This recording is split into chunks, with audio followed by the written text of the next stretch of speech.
wrapping, but I think that the meditative quality of it is good for me.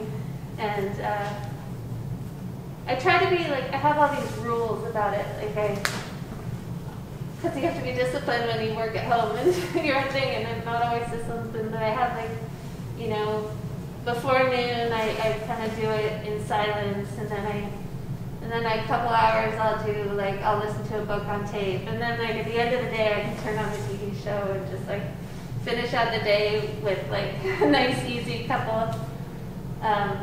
Because it is hard. It's hard to do it in silence for a long time. But the books on tape and TV. But I try to be disciplined because I don't want to be just sitting in front of the TV all day doing something. Because that would counteract the meditative quality of it and the benefits that I get from it. Just out of curiosity, how long would it take you to produce that? It's easier for me to say these rings kind of take me, if I'm really, really trying to get them done fast, it would be kind of a 3-day thing for a ring.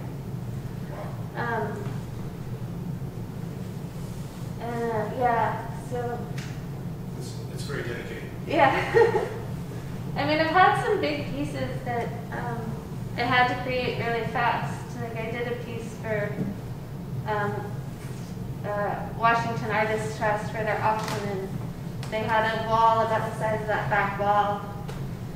And I only really had 3 months to create it, and I had to fill the whole wall, and I did kind of a combination of these rings held together with these chain links, and it worked out, but I was really, and then my last big job that I had right before the pandemic, and I'm going to have my slides running on the computer after it's over, you guys can go look. This was my first public art commission, and this piece ended up being about 4 feet high, and I think it's 12 feet long, or 10, I can't remember. But it's on a wall in the Northwest Natural building down in Portland, Oregon, which I have no idea when anybody will ever see it because nobody's going to work anymore. But this was a really fun process because I designed it, and then I talked to the architects, and I gave them some choices. This was another option that I gave them for it.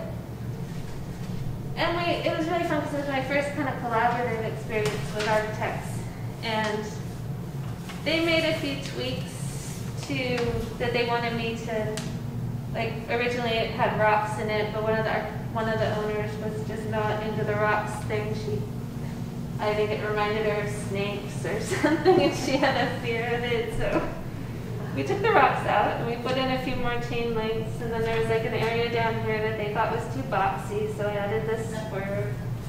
But it was just kind of fun to have someone else sort of give a helping hand with the. How large is it? It's 4 feet tall and about 10 feet wide. And that was a really fun.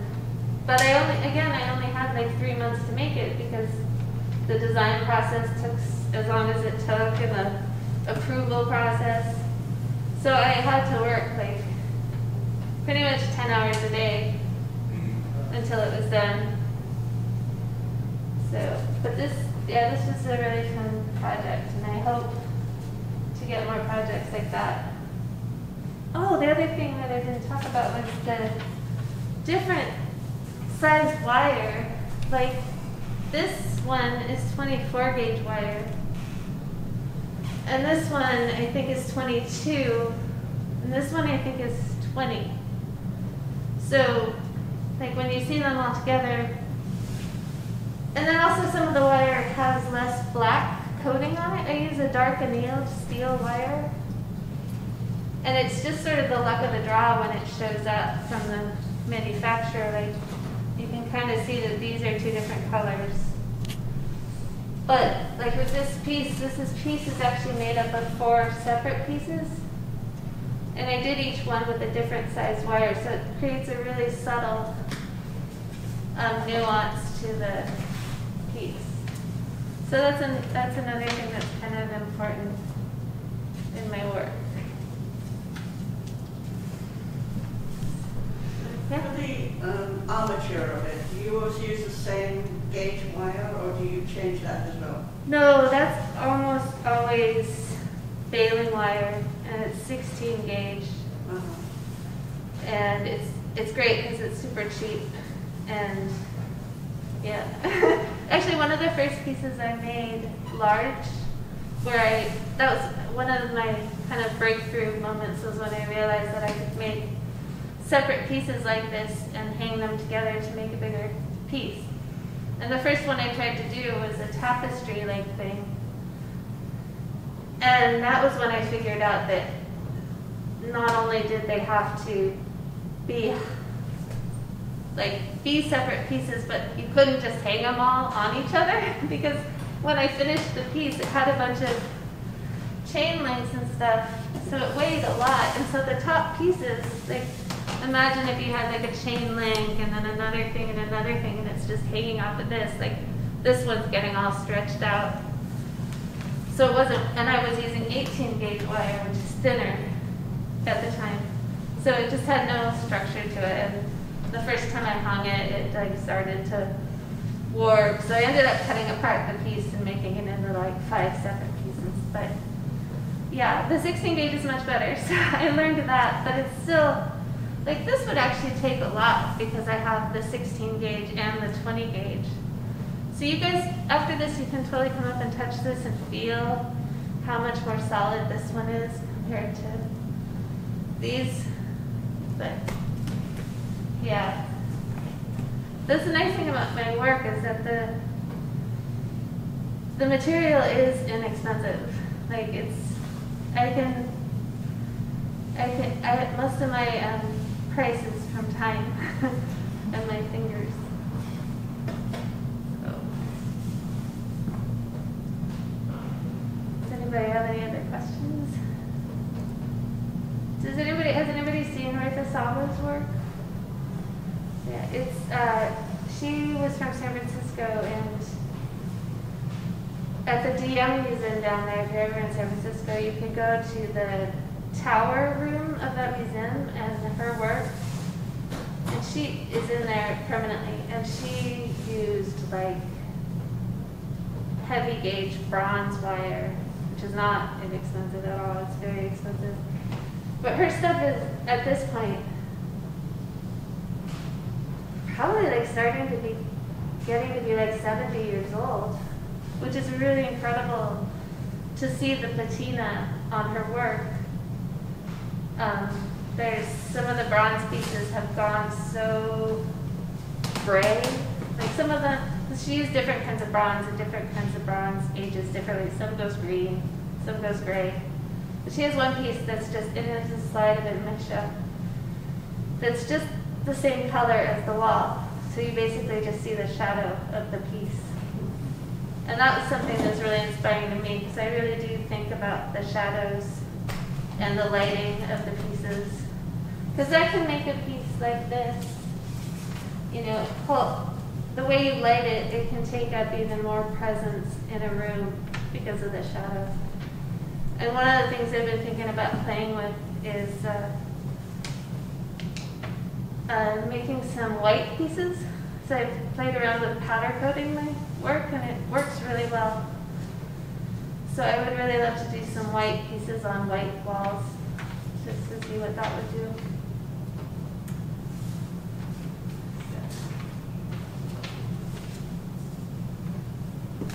Does anybody want to see more wiring, or do you have any other questions? Yeah, do you coat your pieces, or you just leave them natural to patina over the years? Yeah, they'll stay pretty stable on an interior environment, and I do sometimes put a little wax on them, like just a really simple beeswax furniture polish stuff. It's not, so it's just basically beeswax and orange oil. It's really simple, and I'll just brush it on and then buff it back off with a shoe brush.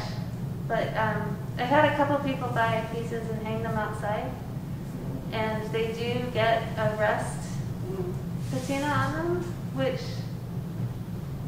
most people who have you know, they've done that, they've hung it outside knowing that that's what would happen, and they're happy with them. Like, they do age pretty nicely outside. I've also experimented with doing, I have twine and wire at the same time. The piece that had, there's a picture of it on the door as you come in, and it's on the postcard. And so those take a long time because as I'm wrapping the wire and I'm holding the twine in a separate ball at the same time, like it's twisting down here as well, so I have to stop like every 10 wraps and untangle it down here.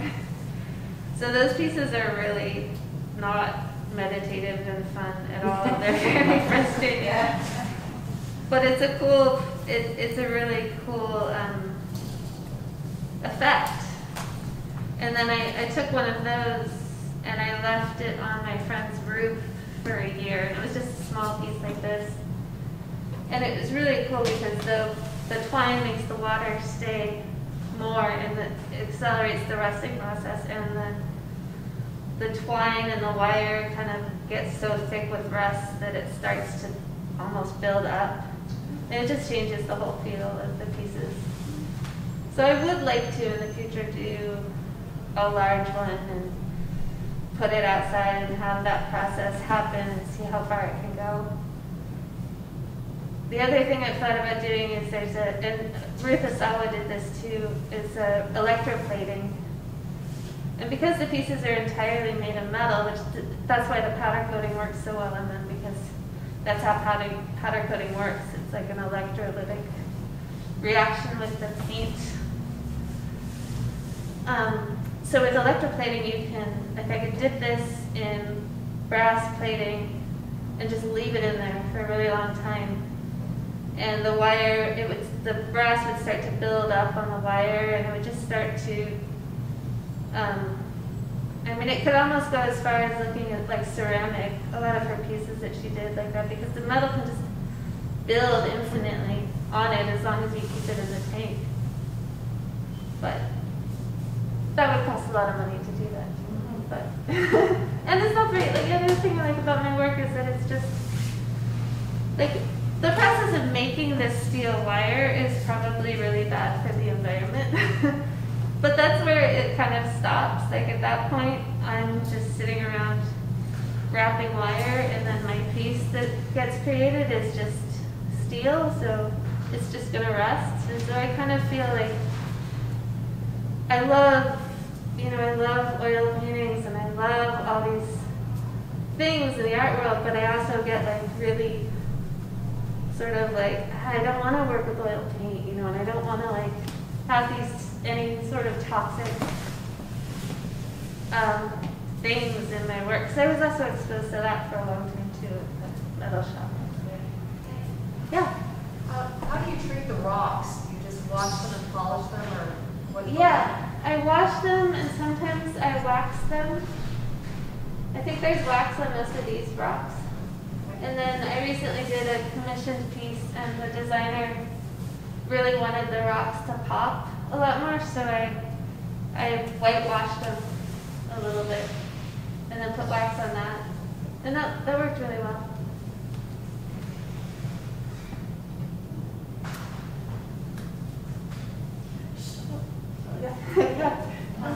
With that piece, with the rocks in it, so do you have to account for the pull on it when you're designing it? Because Yeah. it's obviously going to get much thinner with the... Yeah, it will, these are, some of these pieces, because it was a piece that I kind of cut apart, some of this stuff is the 18 gauge. So like this piece is a little pretty, but, so yeah, I do want to make sure that I account for the weight of the rock. Do you still make smaller pieces, or are you mainly focusing on big ones now? I mostly make bigger ones, and the top one, the pedestal ones that I make now that are smaller tend to be more like this size. But I have been thinking a lot about doing some kind of a project that's just made up of really small pieces.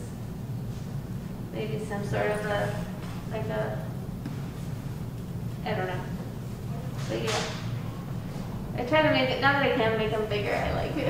I like to do that. This one in particular is one that I would really like to, if anyone knows anybody in public art, like I just really want to see this one bigger. It would be a really fun one to do as a public art piece and work with a fabrication shop or something to make that happen.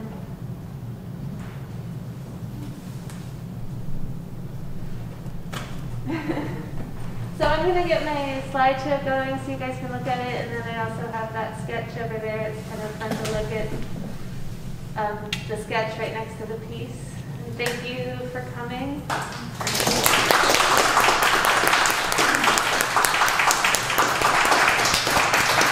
And you can come up and pick these up and look at them and